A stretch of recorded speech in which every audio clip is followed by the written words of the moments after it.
ये आकाशवाणी रायपुर है। प्रादेशिक समाचार बुलेटिन के साथ मैं शशिकांत यादव।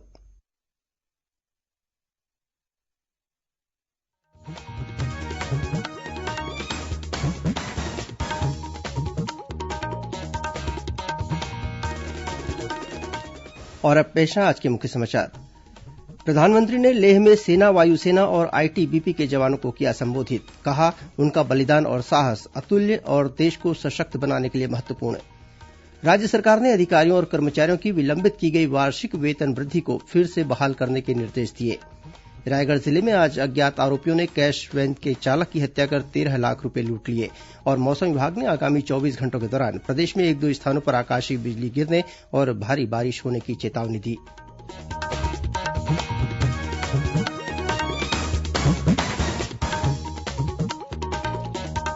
अब समाचार विस्तार से। प्रधानमंत्री नरेंद्र मोदी ने आज लेह में सेना, वायुसेना और आईटीबीपी के जवानों को संबोधित किया। उन्होंने कहा कि सैनिकों का बलिदान और साहस अतुल्य है और देश को सशक्त बनाने के लिए महत्वपूर्ण है। प्रधानमंत्री ने गलवान घाटी के शहीदों को श्रद्धांजलि दी। उन्होंने कहा कि सैनिकों का साहस उस चोटी से भी ऊंचा है जिसके वे प्रहरी हैं। प्रधानमंत्री ने सेना के जवानों को संबोधित करते हुए कहा कि भारतीय सैनिकों की बहादुरी का कोई मुकाबला नहीं। जिन कठिन परिस्थितियों में, जिस ऊंचाई पर आप मां भारती की ढाल बन करके उसकी रक्षा करते हैं, उसकी सेवा करते हैं, उसका मुकाबला पूरे विश्व में कोई नहीं कर सकता है।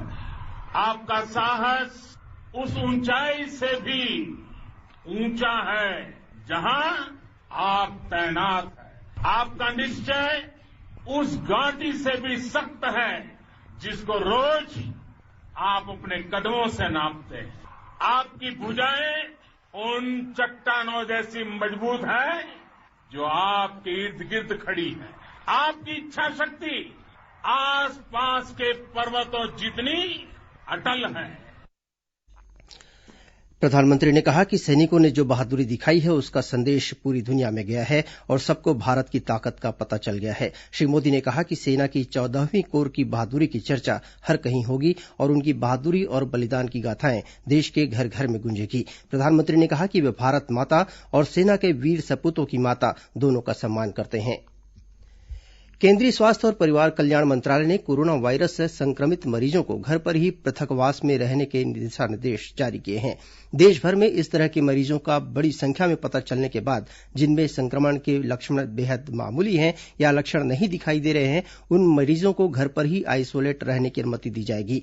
वहीं नए दिशा निर्देशों के अनुसार 60 वर्ष से अधिक के बुजुर्गों, मरीज और गंभीर बीमारियों से ग्रसित मरीजों को उचित जांच के बाद ही घर पर पृथकवास की अनुमति दी जाएगी। ऐसे मरीजों की देखभाल करने वालों और घनिष्ठ संपर्क में आने वालों को डॉक्टर की सलाह पर हाइड्रोक्सी क्लोरोक्विन की दवा दी जानी चाहिए। मंत्रालय ने सलाह दी है कि कोरोना संक्रमित मरीजों में गंभीर लक्षण दिखाई देने पर तत्काल डॉक्टर की सलाह जरूरी है। दिशा निर्देशों में यह भी कहा गया है कि मरीजों को लक्षण उभरने के 10 दिन बाद 3 दिन तक बुखार न रहने पर अस्पताल से छुट्टी मिल जाएगी। भारतीय आयुर्विज्ञान अनुसंधान परिषद आईसीएमआर सभी क्लिनिकल परीक्षण होने के बाद 15 अगस्त से स्वदेशी कोविड-19 वैक्सीन जारी करने की योजना बना रही है।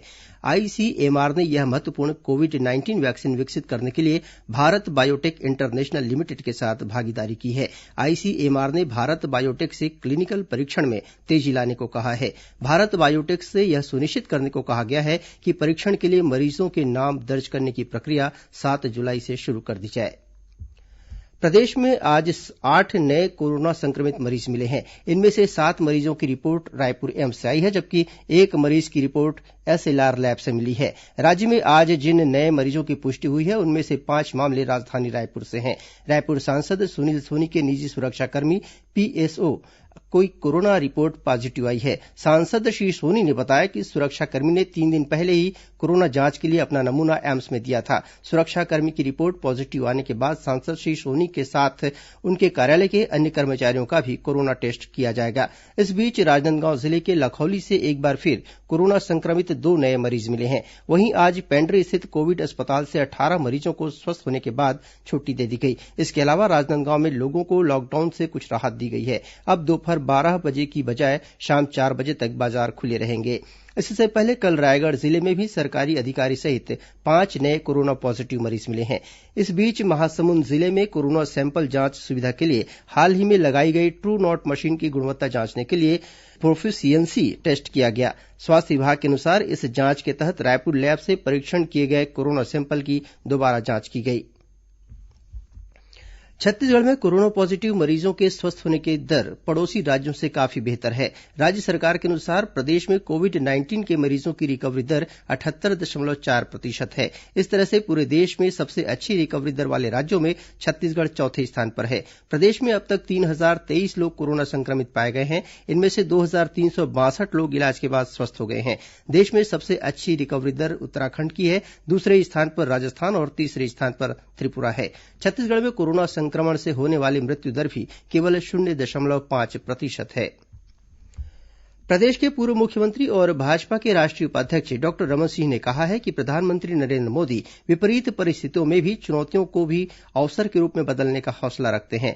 डॉक्टर सिंह ने आज वीडियो कॉन्फ्रेंसिंग के जरिए प्रेसवार्ता को संबोधित करते हुए कहा कि कोरोना संकट काल में मेडिकल उपकरणों की आपूर्ति की दृष्टि से भारत को आत्मनिर्भर बनाने की बात हो या प्रधानमंत्री गरीब कल्याण अन्न योजना के जरिए गरीबों को मुफ्त में राशन देने की फैसला हो, हर स्थिति में प्रधानमंत्री ने यह साबित कर दिया है कि भारत के लिए कोई भी लक्ष्य असंभव नहीं है। डॉक्टर सिंह ने प्रधानमंत्री के देश के 80 करोड़ जरूरतमंद लोगों को 5 महीने तक मुफ्त में अनाज दिए जाने के निर्णय का स्वागत किया। प्रधानमंत्री नरेंद्र मोदी जी को धन्यवाद दूंगा छत्तीसगढ़ वासियों की ओर से, पूरे देशवासियों की ओर से, उन 80 करोड़ परिवारों की ओर से जिनके लिए कोविड-19 के संकट के काल में जब मजदूरी करने के लिए रास्ते बंद हैं, उस दौर में गरीब व्यक्ति का बच्चा रात को भूखा ना सोए और उनको रात के खाने की व्यवस्था हो दोनों समय के लिए उन्होंने 80 करोड़ परिवारों के लिए 5 किलो चावल या 5 किलो गेहूं और 1 किलो दाल देने की जो इतनी बड़ी योजना बनाई है और इस योजना को आने वाले 5 महीने यानी अप्रैल के बाद मई, जून, जुलाई, अगस्त, सितंबर, अक्टूबर, नवंबर तक जितने 30 त्योहार आएंगे, जितने फेस्टिवल आएंगे, इस पूरे दौरान में उन सारे परिवारों को ये चावल और गेहूं दाल मिलता रहेगा। डॉक्टर सिंह ने देश में कोरोना संक्रमण के खिलाफ निर्णायक लड़ाई में प्रधानमंत्री की कार्यशैली की सराहना की। राज्य सरकार ने अधिकारियों और कर्मचारियों की विलंबित की गई वार्षिक वेतन वृद्धि को फिर से बहाल करने के निर्देश दिए हैं। इससे पहले कोरोना संकट की वजह से प्रदेश की आर्थिक स्थिति को देखते हुए वित्त विभाग ने अधिकारियों और कर्मचारियों की वार्षिक वेतन वृद्धि को आगामी आदेश तक विलंबित करने का निर्णय लिया था। इसी सिलसिले में छत्तीसगढ़ कर्मचारी अधिकारी फेडरेशन के एक प्रतिनिधिमंडल ने कल मुख्यमंत्री से उनके रायपुर स्थित निवास पर भेंट की और वित्त विभाग का फैसला वापस लेने का आग्रह किया, जिसके बाद मुख्यमंत्री ने वेतन वृद्धि का लाभ निर्धारित तिथि पर ही देने की अनुमति दी, लेकिन इसकी एरियर्स राशि का भुगतान 6 महीने बाद एकमुश्त किया जाएगा। इसके अनुसार जुलाई से दिसंबर महीने तक की वेतन वृद्धि की एरियर्स राशि अगले वर्ष जनवरी महीने में मिलेगी। वहीं जिन अधिकारी कर्मचारियों की वेतन वृद्धि 1 जनवरी को होती है, उन्हें 6 महीने बाद अगले वर्ष जुलाई महीने में एरियर्स राशि का भुगतान किया जाएगा। प्रादेशिक समाचार आप आकाशवाणी रायपुर से सुन रहे हैं। छत्तीसगढ़ की खबरों से है आपका वास्ता और खबरों की विश्वसनीयता से है हमारा वास्ता। आकाशवाणी समाचार रायपुर के प्रादेशिक समाचार बुलेटिन के साथ ही हमारे समसामयिक कार्यक्रम आप रेडियो के अलावा अपने मोबाइल पर भी सुन सकते हैं। आकाशवाणी समाचार फेसबुक, ट्विटर और यूट्यूब पर भी उपलब्ध है। हमारा Facebook page Chhattisgarh news on AIR, Twitter handle CGAIR news और हमारा यूट्यूब चैनल है छत्तीसगढ़ AIR न्यूज। तो अब रेडियो के साथ ही आपके मोबाइल के जरिए भी हम पहुंच रहे हैं आप तक। छत्तीसगढ़ की हर खबर के लिए सुनते रहिए आकाशवाणी समाचार। और अब आगे बढ़ते हैं बाकी के समाचारों की ओर। आकाशवाणी के समाचार सेवा प्रभाग द्वारा संस्कृत में पहली बार न्यूज मैगजीन शुरू की जा रही है। इसका नाम संस्कृत साप्ताहिकी होगा। इसकी पहली कड़ी कल 4 जुलाई को सुबह 7:10 पर आकाशवाणी के FM न्यूज चैनल से प्रसारित की जाएगी। इसे 100.1 मेगाहर्ट्ज पर सुना जा सकता है। इसके तहत सप्ताह भर के प्रमुख समाचारों के साथ ही संस्कृत साहित्य, इतिहास, कला, संस्कृति आदि से संबंधित कार्यक्रम प्रसारित किए जाएंगे। प्रदेश में गोधन न्याय योजना को प्रभावी ढंग से लागू करने के लिए आम लोगों से सुझाव आमंत्रित किए गए हैं। कोई भी व्यक्ति या संगठन रायपुर स्थित छत्तीसगढ़ कृषि विपणन मंडी बोर्ड कार्यालय को अपने सुझाव भेज सकते हैं। राज्य में यह योजना हरेली पर्व के दिन से शुरू होगी। इस योजना का उद्देश्य गौठानों के जरिए ग्रामीण स्तर पर रोजगार के अवसर बढ़ाना है। एकलव्य आदर्श आवासीय विद्यालयों के संचालन के लिए चालू शिक्षण सत्र में रिक्त पदों पर अतिथि शिक्षकों की भर्ती की जाएगी। वर्तमान में राज्य में 42 ऐसे स्कूल संचालित हैं, जिनमें से 25 स्कूलों के लिए पद संरचना की स्वीकृति प्रशासकीय विभाग द्वारा जारी की जा चुकी है। अनुसूचित जाति और जनजाति विकास विभाग के सचिव डीडी सिंह ने यह जानकारी संबंधित शैक्षणिक संस्थान की राज्य स्तरीय समिति की बैठक में दी। इसमें अधिकारियों ने बताया कि प्रदेश में पहले से चल रहे ऐसे स्कूलों के परिसर में एक centre of excellence in sports की स्थापना की जाएगी। इसके लिए सूरजपुर के भैयाथान, राजनांदगांव और धमतरी जिले के नगरी के स्कूल का प्रस्ताव भेजा गया है। दक्षिण पूर्व मध्य रेलवे के बिलासपुर रेल मंडल ने एक नया कीर्तिमान स्थापित किया है। मंडल द्वारा 3 लोडेड मालगाड़ियों को एक साथ जोड़कर triple long haul rake super anaconda चलाई गई। यह रेलगाड़ी रॉबर्टसन स्टेशन के साइडिंग से चक्रधरपुर स्टेशन तक चलाई गई। 15,000 टन से अधिक क्लिंकर से लोडेड यह लॉन्ग हॉल रैक 174 वैगनों को जोड़कर चलाई गई। इसी तरह नागपुर रेल मंडल ने भी 4 मालगाड़ियों को एक साथ जोड़कर सुपर पायथन का परिचालन किया। यह ट्रेन राजनांदगांव जिले के परमालकसा रेलवे स्टेशन से दुर्ग तक चलाई गई। इस सुपर पायथन ट्रेन में 236 वैगन, 4 ब्रेक वैगन और 9 विद्युत लोगों का इस्तेमाल किया गया।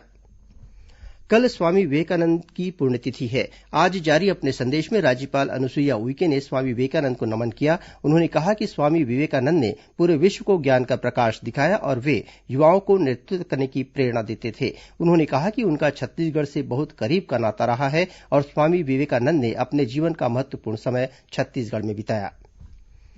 भारतीय जनता युवा मोर्चा ने आज प्रदेश सरकार की कथित वादाखिलाफी के विरोध में आंदोलन किया। सोशल डिस्टेंसिंग का पालन करते हुए 3-3 की संख्या में कार्यकर्ताओं और युवा जनप्रतिनिधियों ने अपने अपने घरों के सामने सरकार का पुतला जलाने की कोशिश की, लेकिन पुलिसकर्मियों ने इन कार्यकर्ताओं को रोका और कई जगह पुतला दहन नहीं करने दिया। मोर्चा के प्रदेश अध्यक्ष विजय शर्मा ने बताया कि यह प्रदर्शन युवाओं को रोजगार और बेरोजगारी भत्ता देने तथा पूर्ण शराबबंदी लागू करने और धान की बोनस राशि देने की मांग सहित अन्य मुद्दों को लेकर किया गया था। रायगढ़ जिले में आज दोपहर अज्ञात आरोपियों ने कैश वैन के चालक की गोली मारकर हत्या कर दी और 13 लाख रूपये लूट लिए। इस दौरान आरोपियों ने सुरक्षा गार्ड पर भी गोली चलाई। गोली लगने से सुरक्षा गार्ड गंभीर रूप से घायल हो गया है। यह घटना किरोड़ीमल नगर के आजाद चौक के पास की है। मिली जानकारी के अनुसार आज दोपहर एक कैश वैन कोतरा रोड स्थित स्टेट बैंक के एटीएम में पैसा डालने पहुंचा। इसी दौरान एक मोटरसाइकिल पर सवार 2 लोग कैश वैन के पास पहुंचे और इनमें से एक आरोपी ने वैन चालक के सिर पर गोली मारी, जिससे उसकी मौके पर ही मौत हो गई। गोली लगने से एक सुरक्षा गार्ड भी घायल हो गया। जिले के पुलिस अधीक्षक संतोष सिंह सहित अन्य वरिष्ठ अधिकारी मौके पर पहुंचकर घटना की जांच कर रहे हैं। अंतिम समाचार लिखे जाने तक किरोड़ीमल नगर के नाकेबंदी कर आरोपियों की तलाश की जा रही है। कोंडागांव जिले में सुरक्षा बलों ने 3 किलो का टिफिन बरामद किया है। बताया जाता है कि माओवादियों ने यह विस्फोटक सुरक्षा बलों को निशाना बनाने के उद्देश्य से मर्दापाल थाना क्षेत्र के मुल्लन पुजारपारा में लगा रखा था। भारत तिब्बत सीमा पुलिस आईटीबीपी की 41वीं बटालियन ने जवानों के गश्त ने इस विस्फोटक को बरामद किया। इसमें इंजेक्शन के सिरिंज को ट्रिगर के रूप में इस्तेमाल किया गया था। और अब पेश है मौसम का हाल। मौसम विभाग ने आगामी 24 घंटों के दौरान प्रदेश में 1-2 स्थानों पर आकाशीय बिजली गिरने और भारी बारिश होने की चेतावनी दी है। मौसम विभाग के अनुसार एक द्रोणिका गंगानगर, ग्वालियर, सीधी, डाल्टनगंज और दीघा होती हुई उत्तर बंगाल की खाड़ी तक समुद्र तल पर स्थित है। वहीं एक चक्रवाती घेरा उत्तर प्रदेश और उसके आसपास के इलाके में बना हुआ है। इसके असर से आने वाले दिनों में एक बार फिर से मानसूनी गतिविधियां बढ़ सकती हैं। वहीं आगामी 24 घंटों के दौरान भी राज्य के कई इलाकों में तेज बारिश होने की संभावना है। राजधानी रायपुर में आज दोपहर बाद बदली छाई और गरज चमक के साथ बारिश हुई। अब कुछ अन्य खबरें संक्षिप्त में। महासमुंद जिले के बागबाहरा थाने में पदस्थ एएसआई इंद्र कुमार ठाकुर की बीती रात अचानक तबीयत बिगड़ने के बाद मौत हो गई। चिकित्सकों के अनुसार शुगर लेवल बढ़ने की वजह से उनकी मौत हुई है। धमतरी जिले के पुलिस अधीक्षक बीपी राजभानु ने आज जनरल परेड के बाद पुलिस दरबार लगाकर जवानों की समस्याएं सुनी और उनके निराकरण के आदेश दिए। महासमुंद स्थित कलेक्टोरेट कार्यालय के प्रभारी अधीक्षक के खिलाफ महिला कर्मचारी के साथ दुष्कर्म के आरोप में मामला दर्ज किया गया है।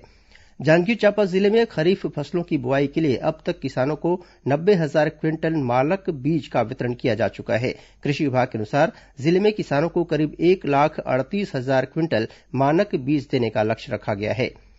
रोका छेका कार्यक्रम के तहत महासमुंद जिले के 88 गौठानों में पशु चिकित्सा शिविरों का आयोजन किया गया। इस शिविरों में किसानों को यह संकल्प दिलाया गया कि पशुओं को चराई के लिए खुला नहीं छोड़ेंगे। बलरामपुर जिले के शंकरगढ़ थाना क्षेत्र स्थित बादा गांव में आकाशीय बिजली गिरने से एक महिला की मौत हो गई और जांजगीर चांपा जिले के जिला पंचायत परिसर में आयुषी कैंटीन शुरू की गई। इसमें छत्तीसगढ़ी व्यंजन मिलेंगे। जिला पंचायत अध्यक्ष ने इस कैंटीन का शुभारंभ किया। अंत में मुख्य समाचार एक बार फिर। प्रधानमंत्री ने लेह में सेना, वायुसेना और आईटीबीपी के जवानों को संबोधित किया। कहा, उनका बलिदान और साहस अतुल्य और देश को सशक्त बनाने के लिए महत्वपूर्ण। राज्य सरकार ने अधिकारियों और कर्मचारियों की विलंबित की गई वार्षिक वेतन वृद्धि को फिर से बहाल करने के निर्देश दिए। रायगढ़ जिले में आज अज्ञात आरोपियों ने कैश वैन के चालक की हत्या कर 13 लाख रूपये लूट लिए। और मौसम विभाग ने आगामी 24 घंटों के दौरान प्रदेश में 1-2 स्थानों पर आकाशीय बिजली गिरने और भारी बारिश होने की चेतावनी दी। इसी के साथ प्रादेशिक समाचार बुलेटिन समाप्त हुआ। नमस्कार।